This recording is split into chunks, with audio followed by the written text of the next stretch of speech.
So our next section from King Lear for the AQA paper 1 of their English Literature A-level syllabus tragedy paper is Act 5, Scene 1. We're going to look at the whole scene, although it's a little long for this exam.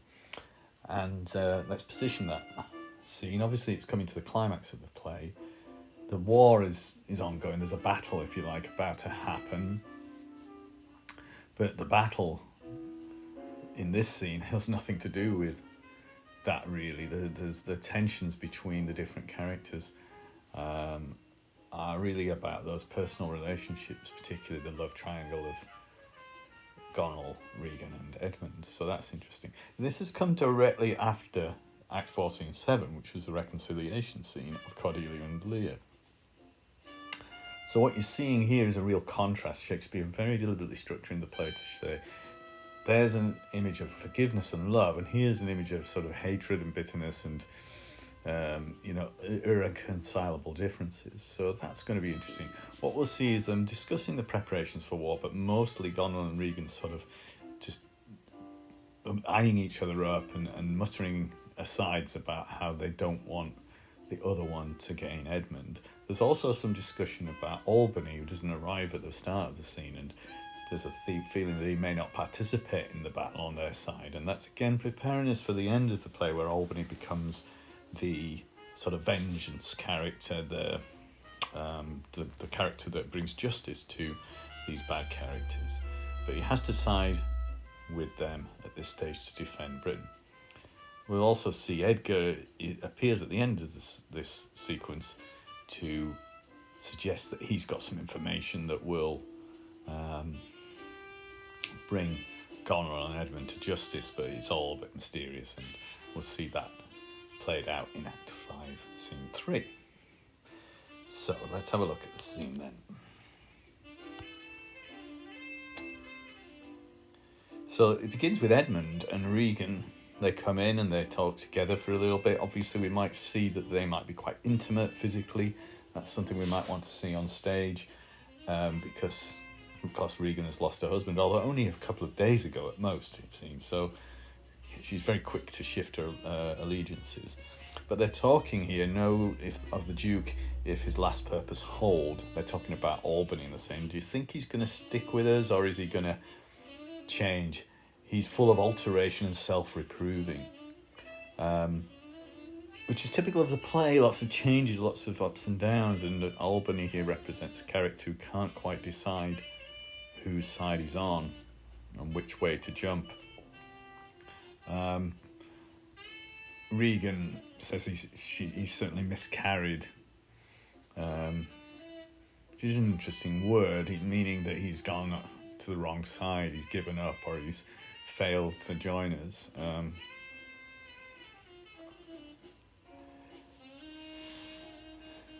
"'Tis to be doubted, madam." I'm not sure what Edmund is saying there. Is he saying, I'm not sure, I suppose. I don't know which way he's going to jump. Regan shifts the focus. Now, sweet lord. So that's where the intimacy might come in. You might think Edmund's more concerned with the battle. He knows his position is under threat if Lear comes back, and if his side lose, he might lose everything that he's gained.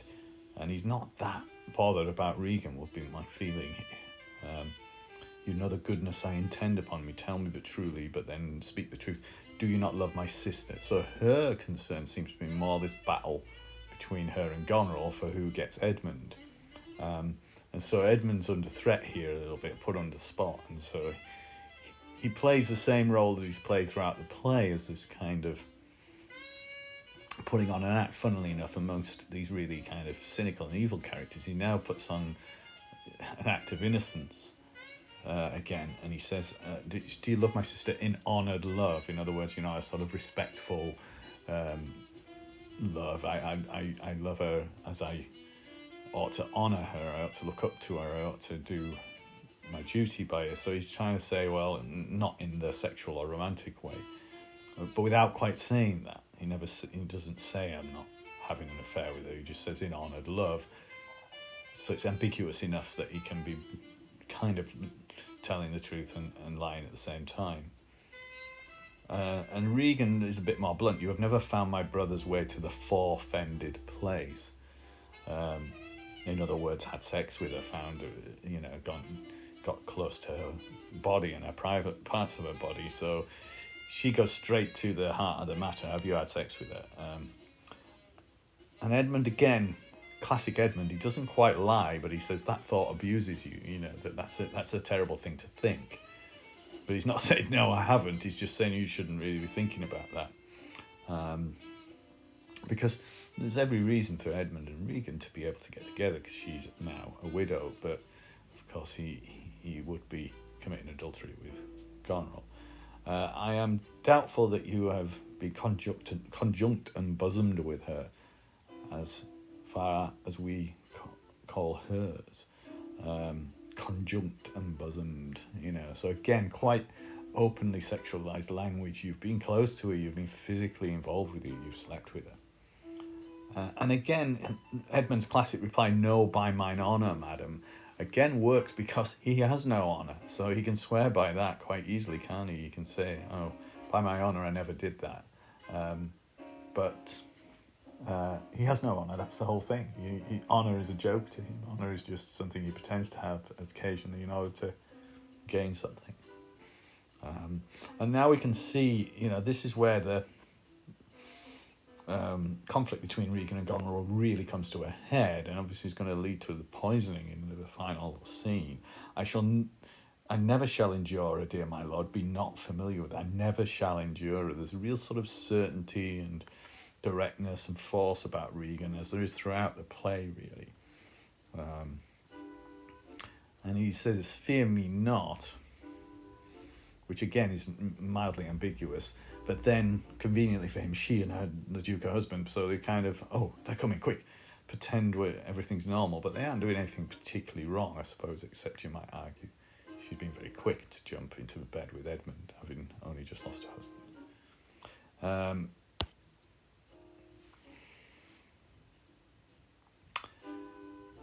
I'd rather lose the battle than that sister should loosen him and me. That's the first thing that Goneril says in the scene. It's an aside. She doesn't get many asides in the play, but she's almost, now like Edmund does at times, like even Edgar has done, she implicates the audience in her point of view, and she says, I'd really... But we don't feel that she's sharing that so much with her audience as saying it to herself, I think.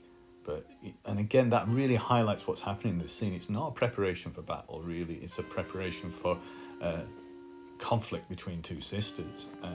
She'd rather lose the battle than lose Edmund to that sister. So their priorities have really switched, and there's a competition between them, which is much more important than this kind of really life-changing battle that's going to take place. But they seem to have lost their focus on that, which... it's not a great time to do that. We then get Albany, and he's got to play this delicate middle role here of kind of, yes, I'm going to fight along with you, but my heart's not really in it.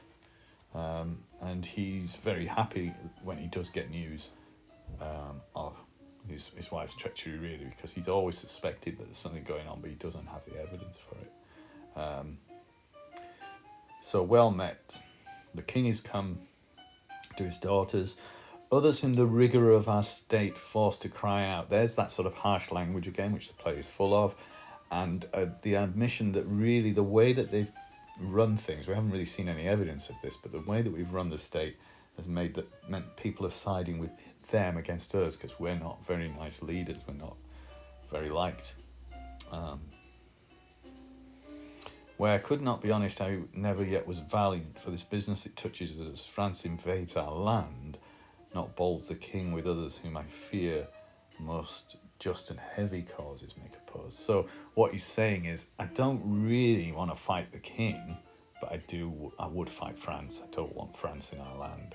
So that's why he's fighting. But again, he's uncertain. It's certainly a very discomforted Albany in this early part of the battle sequence. And Edmund's response, "Sir, you speak nobly," is full of sarcasm and irony. In one level, he's saying you do speak nobly because you're making, quite careful and reasoned and moral decisions as to why you are doing what you're doing. But on the other level, that nobility is not what's required at the moment. We don't need you to speak nobly. What we want you to do is to be ready for battle, or we want you to be ready for a fight here. And we're not sure that you are. You're more ready to make sort of moral quibbles that are not very useful in a battle situation. Edmund's at probably the height of his power at this moment. He's got a very strong sense, obviously, Regan and Goneril, who will be making sort of angry eyes at each other and shifting around as they sort of hover around Edmund and hope to gain his attention. He's at the height of his power. Goneril and Regan both competing for him. Gloucester disappeared. Edgar disappeared. Everything's going his way. And so he can be sarcastic to Albany. Goneril and Regan then do shift their attention to the battle and to Albany, who they both, I think, quite enjoy being unkind to too, and perhaps they're showing off a little bit to Edmund, who's just been cynical and rude to him, so we'll now sort of have a go at him too. For these domestic and particular broils are not the question here, which is ironic because actually that's the thing that was most on Goneril's mind, not Albany's discomforts, but her domestic affairs with Edmund and her sister. So Albany reasonably says, come on then, let's get ready for war. I shall tend you presently at your tent, says Edmund. He's going to hang back, and because we're going to get another final soliloquy really from him. And then there's this comic moment where Regan says, come with us, and Goneril's like, no, it's most convenient, and she says, I know the riddle, I will go. So Regan's kind of saying, don't want you to hang around with Edmund, and Goneril's like, I do want to hang around with Edmund actually, but so there's that comic discomfort and a lot of body language and shifting around on stage as they both of them want to spend more time with Edmund and get their chance to sort of claim him and get rid of the other. So Goneril and Regan go, and that leaves Albany to have this interaction with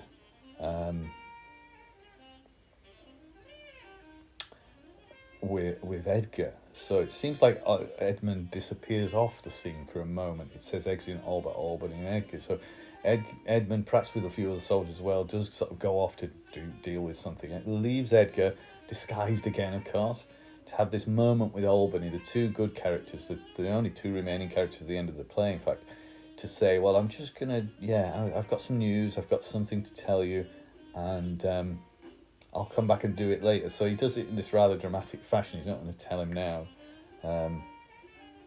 So Albany says, I'll catch you up, I'll just speak with this guy. And Edgar says, before you fight the battle, open this letter. If you have victory, let the trumpet sound. For him that brought it, wretched though I am seen, I can produce a champion that will prove what is avouched there.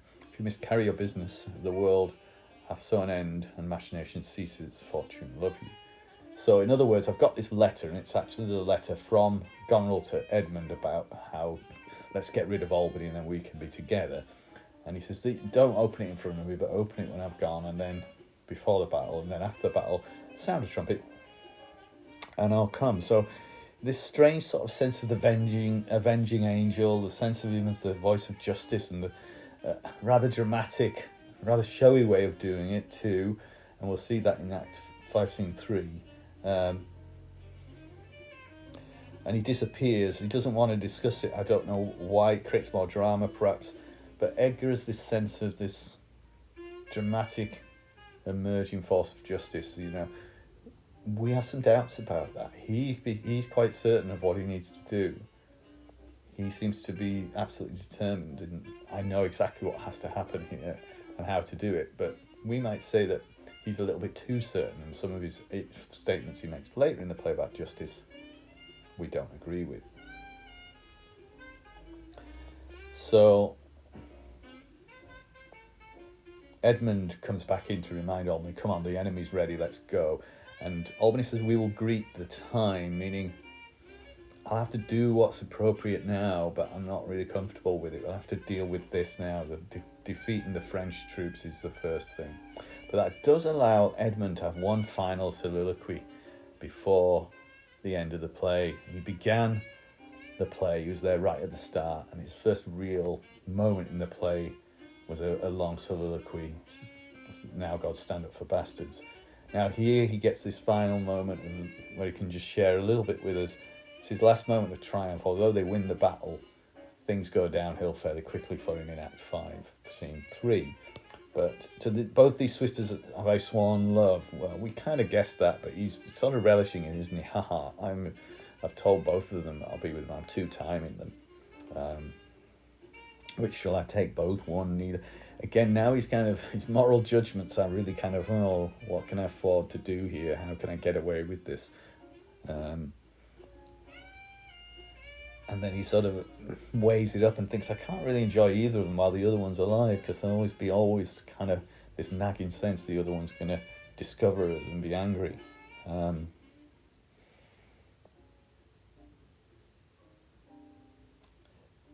He does say quite clearly that her husband Goneril being alive is a nuisance. Now we'll use his countenance for battle, which being done, let her who would be rid of him devise his speedy taking off. In other words, Goneril should get rid of Albany after the battle. We need his countenance, which sort of means, I think, his leadership and the image that he brings to the battle. More people will follow him because they know he's a good guy than will follow Edmund, Goneril and Regan.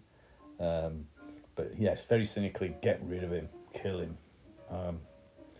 Which is what Goneril sort of wants to do as well, although Edmund won't have seen the letter in which she said it, but she may have said it in others. As for the mercy which he intends to Lear and to Cordelia, the battle done, and they within our power, shall never see this pardon, for my state stands on me to defend, not to debate. So, little warning there that if you think things are going to go well here, if you think things are going to end happily, be prepared, because I am not going to put up with Cordelia and Lear surviving. If we win this battle, I'm going to get rid of them as well, and that's exactly what he does. So we know that the play's ending has caused a lot of sort of heartache and upset, and lots of people found it unwatchable, too devastating, and such that it was written in the beginning of the 18th century by Colley Cibber, I believe, and it was to make a happy ending because we can't possibly put up with this horror, this terror of the conclusion. So there's a pre-warning for that there. So this scene has seen arguments, debates, but not really preparation for war, funnily enough, and a lot of discomfort and a lot of sense of people being on the wrong side or on opposite sides or not sure what side they're on. So the play has never really settled into a nice, easy, simple black and white picture, has it? There's all these shades of colour and meaning and lots of changing opinions and switches and threats, and of course the most violent moment in the play is about to occur, but as ever these battles are never shown on stage. Shakespeare always represents them with people coming from the battle saying what's happening, because he knows that a battle on stage in his time would have looked pretty unconvincing without any special effects of the films, etc., could bring to the image. So he never has battle sequences visible on stage. That they're not manageable with the number of actors he had available to him and the space and the lighting and things like that. So what we've seen in this scene is the culmination, really, of all the badness of these characters, and all being in the middle of it, trying to find a way towards justice.